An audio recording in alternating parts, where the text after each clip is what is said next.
ഓം നമോ ഭഗവതേ വാസുദേവായ. ദശകം 6, ശ്ലോക 8.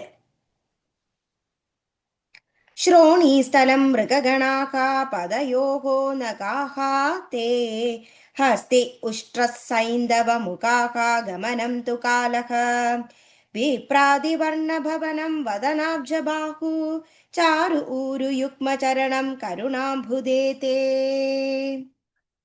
ശോണീസ്ഥലം അരക്കെട്ടിന്റെ പിൻഭാഗം. മൃഗഗണാഃ മൃഗഗണങ്ങൾ.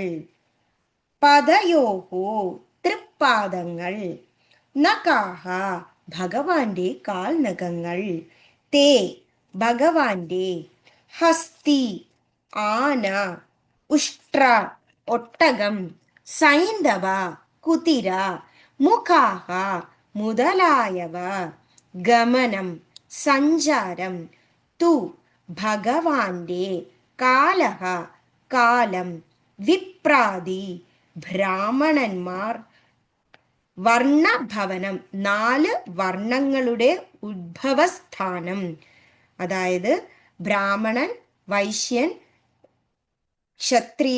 ബ്രാഹ്മണൻ, ക്ഷത്രിയൻ, ശൂദ്രൻ, വൈശ്യൻ എന്നീ ഉള്ള 4 വർണ്ണങ്ങളുടെ ഭേദങ്ങൾ. വദനാബ്ജ ബാഹു ആ താമര മുഖങ്ങൾ. അതുപോലെ ബാഹു എന്നാൽ കൈ. ചാശു മനോഹരം. ഊരു തുടകൾ. യുഗ്മ ചരണം 2 പാദങ്ങൾ.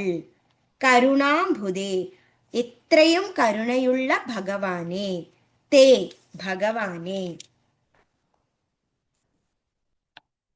ശ്രോണീസ്ഥലം മൃഗഗണാ പദയോർനഖാസ്തേ ഹസ്ത്യഷ്ട്രസൈന്ധവമുഖാഗമനം തു കാലഃ വിപ്രാതിവർണഭവനം വദനാബ്ജബാഹു ചാരുയുഗ്മച്ചരണം കരുണാംബുധേ തേ. ഈ ഒരു ദശകത്തിൽ ഭഗവാന്റെ ഓരോ അവയവങ്ങളും ഇതിനെ കുറിക്കുന്നു എന്നതിനെ കുറിച്ചാണ് പറയുന്നത്. അതായത് വിരാൾ സ്വരൂപ വർണ്ണനയാണ് ഈ ദശകത്തിന്റെ ഏറ്റവും ഈ ദശകം പ്രതിപാദിക്കുന്നത്. അപ്പോൾ ഭഗവാന്റെ അരക്കെട്ടിന്റെ പിൻഭാഗങ്ങളെ ഈ പ്രപഞ്ചത്തിലെ മൃഗഗണക്കൂട്ടങ്ങളെ സൂചിപ്പിക്കുന്നു.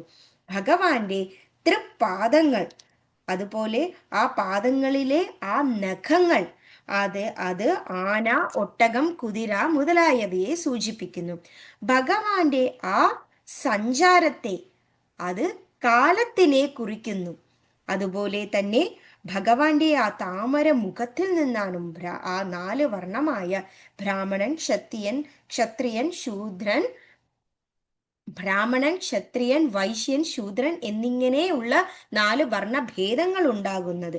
അതുപോലെ തന്നെ ഭഗവാന്റെ ആ ഒരു മനോഹരമായ ആ ഭഗവാന്റെ തുടകൾ, അത് ഭഗവാന്റെ ആ ഒരു സമയത്തെ കുറിക്കുന്നു. അതുപോലെ തന്നെ ഭഗവാൻ ഏറ്റവും കാരുണ്യമായിട്ടുള്ള ആ ഭഗവാന്റെ 2 പാദങ്ങൾ ഈ പ്രപഞ്ചത്തിൽ നടക്കുന്ന ഓരോ സ്ഥിതി വിഷയങ്ങളെയും കുറിക്കുന്നു. ഇങ്ങനെ ഭഗവാന്റെ ഓരോ അവയവം ഈ പ്രപഞ്ചത്തിൽ ബന്ധമായിരിക്കുന്ന ഓരോ വസ്തുവിനെയും കുറിക്കുന്നു. ഇതാണ് ഈ ശ്ലോകത്തിൽ പ്രതിപാദിക്കുന്നത്. ഓം നമോ ഭഗവതേ വാസുദേവായ.